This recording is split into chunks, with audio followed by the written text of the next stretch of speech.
மகாபெரிவாச்சரணம். ஸ்ரீ லலிதாரகசிகஸ்திர நாமத்தில் வாக்தேவதைகள் அம்பிகையின் நாமங்களாக சொல்லிக்கொண்டு அவளை பாவனா வடிவங்களாக சொல்லிக்கொண்டு வருகிறார்கள்.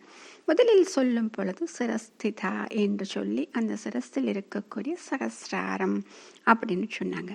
அடுத்தது சந்திரநிபா சொன்னாங்க, பாலஸ்தா சொல்லி. இப்போ ஒவ்வொன்றாக சொல்லி சொல்லி இறுதியாக பாலஸ்தா சொல்லும் பொழுது அந்த நெற்றியில் புருவத்தின் மத்தியில் சொல்லிட்டு ஆக்ஞா சக்கரத்தை சொன்னார்கள். அடுத்ததாக அவள் எப்படி இருக்கிறாள், எந்த இடத்தில் அப்படின்னு சொல்லி சொல்லக்கூடிய நாமம் ஓம் இந்திரதனு பிரபாயை நமஹ.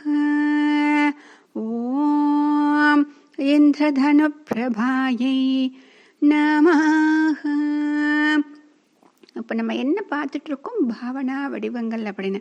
ஒவ்வொரு இடத்தையும் சொல்லும் பொழுது அங்கு தியானிக்கும் பொழுது அவள் எப்படி இருப்பாள் அப்படின்னு சொல்லிட்டு நம்ம அந்த பாவனை செய்ய செய்ய செய்ய அந்த வடிவம் நமக்கு புலப்படும்.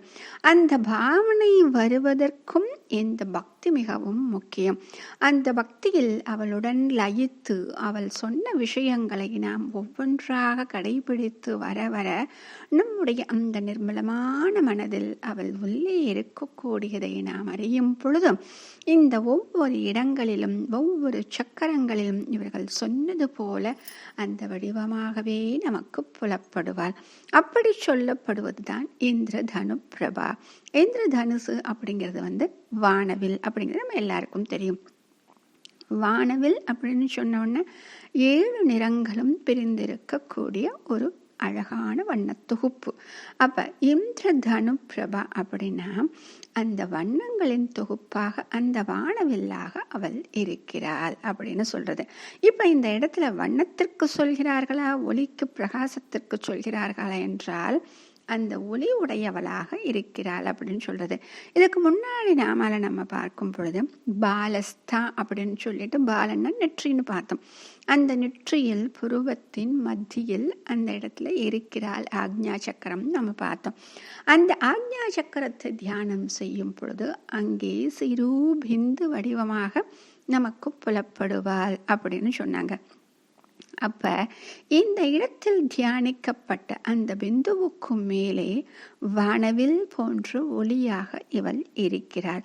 அப்ப அந்த ஒளி உடையவளாக அவள் இருப்பதால் இந்திரதனு பிரபா என்று சொல்கிறார்கள். இப்படி ஒவ்வொரு பாவனா வடிவமாக அவளை நாம் நினைத்து நினைத்து அந்தந்த சக்கரங்களில் நாம் தியானம் செய்ய செய்ய அதே வடிவமாகவே நமக்கு புலப்படுகிறார். எப்பொழுது இது அத்தனையும் சாத்தியம் என்றால் எப்பொழுது நாம் உள்முகமாக பார்க்க தொடங்கி விட்டோமோ அப்பொழுது இது சாத்தியம். தியானம் என்று சொன்ன உடனேயே நாம் என்ன செய்கிறோம் என்றால் கண்களை மட்டும் மூடிக்கொண்டு அந்த மனதை கட்டுப்படுத்த பார்க்கிறோம்.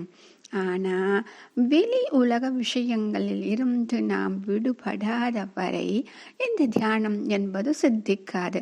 ஆக எப்பொழுது இந்த வெளி உலக விஷயங்களில் இருந்து விடுபடுகிறோமோ அப்பொழுதுதான் நம்முடைய புலன்கள் அனைத்தும் உள்முகமாக பார்க்க தொடங்கும். அப்பொழுதுதான் இது அனைத்தும் சாத்தியம்.